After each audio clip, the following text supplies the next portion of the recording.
السلام علیکم، میرا نام ہے محمد عمران اور آپ دیکھ رہے ہیں ہسٹری سٹوریز۔ دوستو، آج جو کہانی میں آپ لوگوں کے ساتھ شیئر کرنے والا ہوں یہ دنیا کی سب سے مشہور اور بحری حادثات کی کہانیوں میں سے سب سے زیادہ افسوسناک کہانی ہے۔ میں بات کر رہا ہوں ٹائٹینک کی کہانی کی۔ آج سے 112 سال پہلے 1912 میں جو حادثہ ٹائٹینک کے ساتھ پیش آیا وہ آج بھی لوگوں کے دلوں پر گہری چھاپ چھوڑے ہوئے ہے۔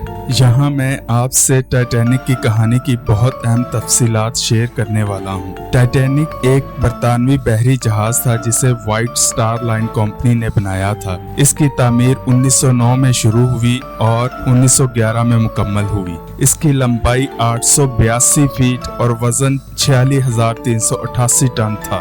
ٹائٹینک کو اس کی مضبوطی اور عیش و عشرت کی بنا پر ناقابل شکست سمجھا جاتا تھا۔ دوستو، ٹائٹینک کبھی نہ ڈوبنے والے جہاز کے نام سے مشہور تھا۔ ٹائٹینک 10 اپریل 1912 کو انگلینڈ کے شہر ساؤتھ ہیمپٹن سے نیو یارک کے لیے اپنے پہلے اور آخری سفر پر روانہ ہوا۔ اس میں مختلف طبقات کے 2224 مسافر سوار تھے، جن میں امیر ترین لوگوں سے لے کر جہاز پر کام کرنے والے غریب ترین مزدور بھی شامل تھے۔ ان مسافروں کو 3 کلاسز میں تقسیم کیا گیا تھا۔ پہلی کلاس کے مسافر اعلیٰ درجے کے کیبنوں میں رہتے، جن میں بڑے بڑے بیڈ رومز، ڈائننگ رومز اور عیش و عشرت کی تمام تر سہولیات ان کلاسز کے لیے میسر تھی۔ دوسری کلاس کے مسافر بھی کافی بہترین سہولیات کے حامل تھے، جن میں آرام دہ کیبنز، لاؤنجز اور کھانے پینے کی اچھی سہولتیں شامل تھی۔ تیسری کلاس کے مسافر زیادہ تر غریب اور مزدور اور مہاجر تھے۔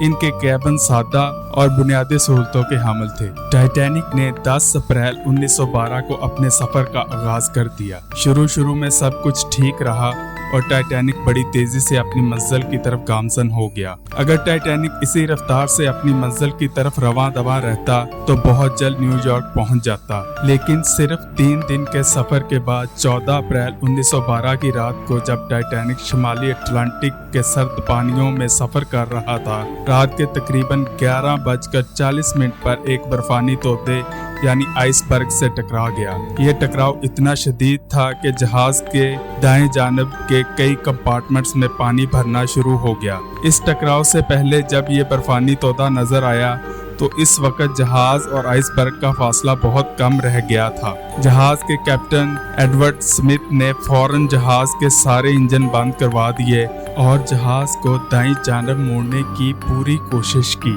لیکن فاصلہ کم اور رفتار زیادہ ہونے کی وجہ سے یہ جہاز دائیں جانب سے آئس برگ سے ٹکرا گیا۔ دوستو، ٹائٹینک ڈیزائن کے مطابق وہ 4 کمپارٹمنٹس تک نقصان برداشت کر سکتا تھا، لیکن آئس برگ سے ٹکراؤ سے ٹائٹینک کے 6 کمپارٹمنٹس کو نقصان پہنچا تھا، جس کی وجہ سے جہاز آہستہ آہستہ ڈوبنے لگ گیا۔ جہاز کے عملے نے فوراً ہنگامی حالات کا اعلان کیا اور مسافروں کو فوراً لائف بوٹس میں منتقل کرنا شروع کر دیا۔ کیونکہ ٹائٹینک کبھی نہ ڈوبنے والے جہاز کے طور پر بنایا گیا تھا، اسی لیے اس پر لائف بوٹس کی تعداد صرف 20 تھی۔ 20 لائف بوٹس میں زیادہ سے زیادہ 1178 لوگوں کو بٹھایا جا سکتا تھا۔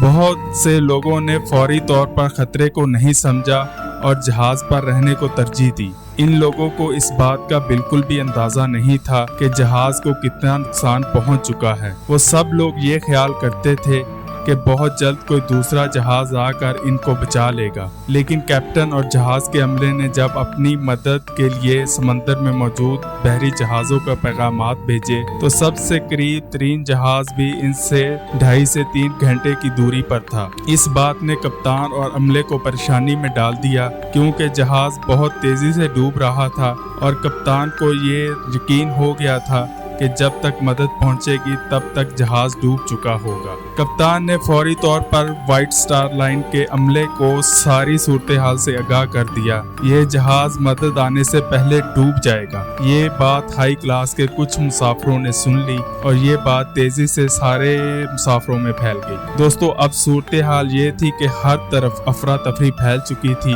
اور ہر کوئی اپنی جان بچانے کے لیے لائف بوٹس میں سوار ہونا چاہتا تھا،